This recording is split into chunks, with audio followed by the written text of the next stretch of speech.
Bahala na talaga sobrang ngit-ngit dito basta makapanghamulo okay na kayo. Maayong good adlaw sa lahat. Unta tanan, maayo atong adlaw para right!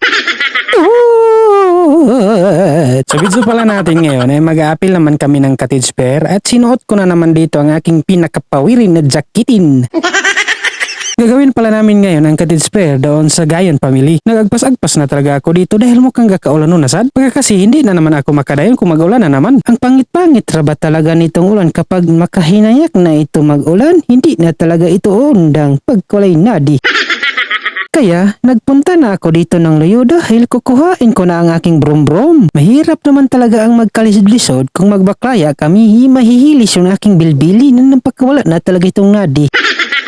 Pinaandar ko na pala dito ang aking brum-brum para makabatsi-batsi na kami. Hindi na talaga ako dito nagpalangan-langan. At sa mga orasin na ito, dito muna kami magtatambay sa balay ng aking auntie dahil alas 4 pa kasi yung aming cottage pair at ang oras pala na ito ngayon ay alas 3 pa ito. Naghangad-hangad talaga ako dito dahil mukhang bubundak na talaga ang ulan. Nang makalipas ang isang orasin ay padulong na kami doon. Sa mga orasin na pala ito ngayon ay gatulo-tulo na talaga ang ulan. Hindi na talaga siya nagpapapugong. Kaya binilis na talaga namin ang aming pagbabaklay dito baka kasi mga basa kami. Ito pala karon ang aking mga kauban no, ang aking mga antihanin. Mga antihanin nakin na mga gwapas. Ay! At ito din ang aking igsuoni na walay nari. Sa mga orasin na ito ay nakaabot na kami dito sa ilang balay. Hindi na dahil kami dito nagpalangan-langan, nagsugo na dahil kami sa aming cottage prayer. Si Tatay Lumigid pala ngayon ang nagmeditasyon. Sugod sa ila kasing-kasing o mahimo nila nga usa ka Ginoo ug manluluwas sa tibok nila nga kinabuhi. Mao kini gihapon ang misyon sa atong Ginoong Kristo. Nano nga si Kristo Hesus nga ani ining kalibutan malisod o apiki kayo igon pa sa among sinutian sa buhol.